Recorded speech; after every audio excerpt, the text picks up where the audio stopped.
खेली गई, पैरन हुई गई सहेलिया खेली गई।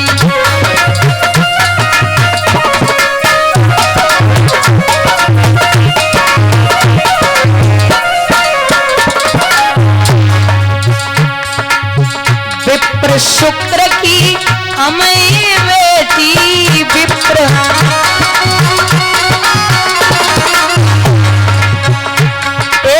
पकड़ो मेरी अंगुरिया अकेली गई।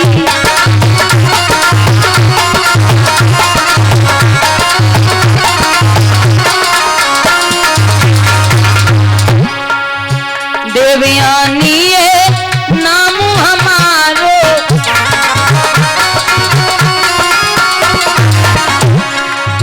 दुखी रही मेरी कमरिया अकेली गई।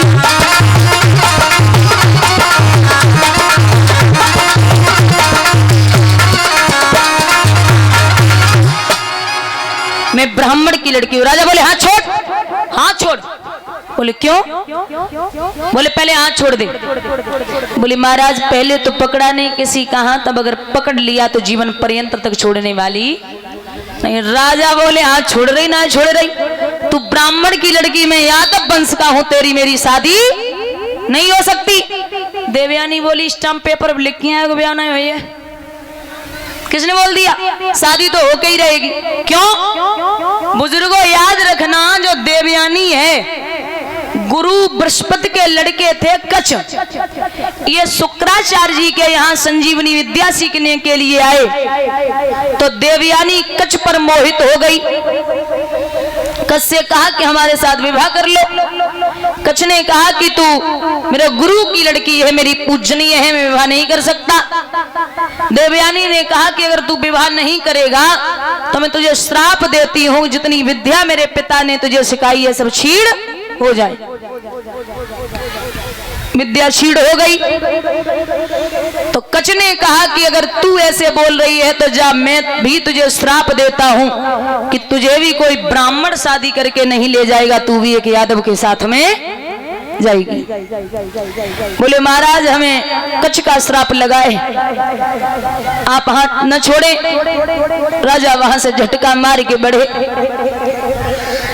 तो बात कही है कि बाएं छुड़ाएं जात हो निवल जाने के मोए, और हृदय सो कढ़ जाओगे तब सबल जाने हैं। देवयानी घर पे आई, पिता ने पूछा सारी रात कहाँ रही हो?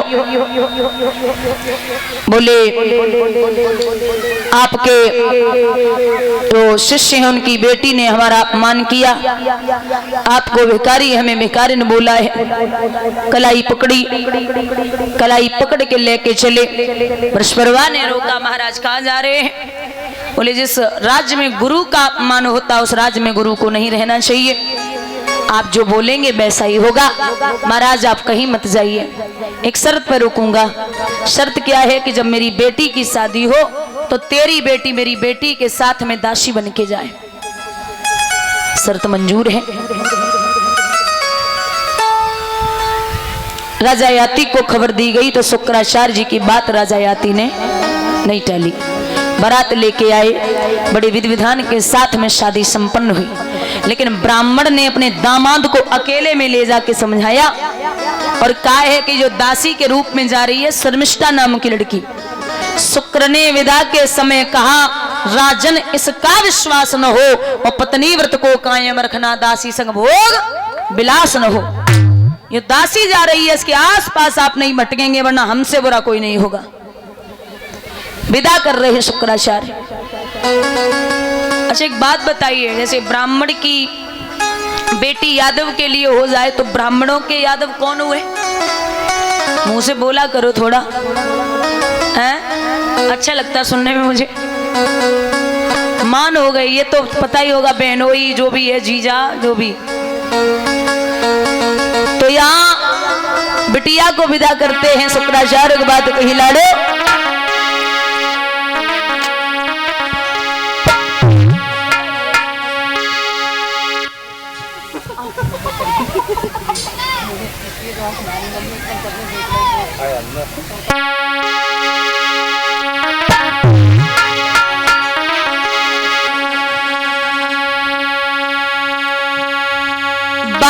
का ये घर में ना कुछ दिन का ठिकाना है।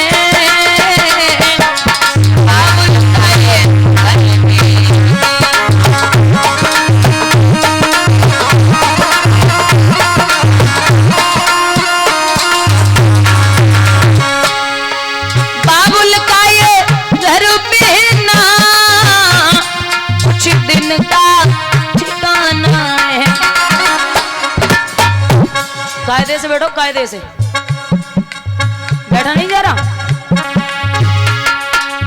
बन के दुल्हन एक दिन, बन के दुल्हन एक दिन ले पिया घर जाना है।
विदा किया। समय बीता है। देवयानी के साथ राजा रहे तो देवयानी के गर्भ से दो बालकों ने जन्म लिया, यदु और तुर्वस। दो पुत्र हुए। एक दिन शर्मिष्ठा ने इशारा दे के राजा याति को बुलाया और एक बात पूछी, हमें ये बताइए जो दहेज में चीज आती है उस पर किसका अधिकार होता है? राजा बोले दूल्हे का। बोले अगर दहेज की चीज में दूल्हे का अधिकार होता है तो मैं भी दहेज में आई हूं, हम पे भी आपका ही अधिकार है। राजा वहां रोज छुप कर के देवयानी से शर्मिष्ठा से मिलने के लिए जाने लगे। शर्मिष्ठा के गर्भ से 3 बालकों ने जन्म लिया, अनु, दुरु और पुरु। 3 पुत्र हुए। एक दिन देवयानी के दोनों बच्चा झगड़ रहे। राजा ने थाली फेंकी और जवाब दिया, उसके 3 बेटे हैं, कभी झगड़ा नहीं होता और तेरे 2 छोरा रोज झगड़ा करे। जो सुनी के शर्मिष्ठा के 3 लला बेसू तो करेला कड़ू और नीम पे और पौड़ गो। बोले मेरे बाप ने पहले ही कहा था कि दासी के पास नहीं जाएंगे, आप नहीं माने। वहां से सीधी पिताजी के पास। पिताजी आपकी बात उन्होंने नहीं मानी। शुक्राचार्य ने क्रोध में आकर के उंगली में जल लिया और श्राप दे दिया कि ओरे राजा तुझे अपनी जवानी पर घमंड है, जा तू बूढ़ा हो जा। बूढ़े हो गए और जब बूढ़े हुए देवयानी के पास पहुंचे राजा याति। तो औरत का हृदय बड़ा कोमल होता है। पति की हालत देख के बोली महाराज क्या हुआ? बोले आपके पिता ने श्राप दिया है। पिताजी के सामने हाथ जोड़ के बोली नाथ हमारे पति जैसे पहले थे ना वैसे ही कर दो, अब इन्हें क्षमा करो। शुक्राचार्य बोले हमारे का घर की खेती है, जब मन करो तब जवान, जब मन करो तो बढ़ापो। अब तो कुछ नहीं हो सकता, इनका कोई हितू नातेदार रिश्तेदार परिवारी इन्हें जवानी दे दे और बढ़ापा ले ले तो कुछ हो सकता है। अब इतना भलो दुनिया में कोई जो बढ़ापो ले ली और जवानी दे दी है, सबने मना कर दिया। सबसे छोटा बेटा था पुरु। उसने जवाब दिया कि हे पिताजी, आपसे लड़कपन मिला, आपसे जवानी किस काम की, आप ले जाइए। बेटे ने जवानी दी, कुछ समय तक सुख भोग विलास किया। उसके बाद में राजा याति भगवान का भजन करने के लिए चले गए। बोलिए वृंदावन बिहारी लाल की। यहाँ और थोड़ा बहुत जल्दी हो जाए तो माफ करना बुजुर्गों, क्योंकि 4:30 बज गए और ये माताएं इतनी जल्दी में बैठी, अगर जी उठ गई ना तो सब मामला गड़बड़ है। इन्हें काम की बहुत जल्दी पड़ती है। ये वंश आगे बढ़ा है। इसी वंशों में एक राजा हुए हैं जिनका नाम है आहुक। क्या नाम है? तेज बोलो। देखो, आहुक के 2 पुत्र हुए हैं, उग्रसेन और देवक। महाराज राजा उग्रसेन मथुरा नगरिया के राजा हैं। इनकी पत्नी है पवन रेखा।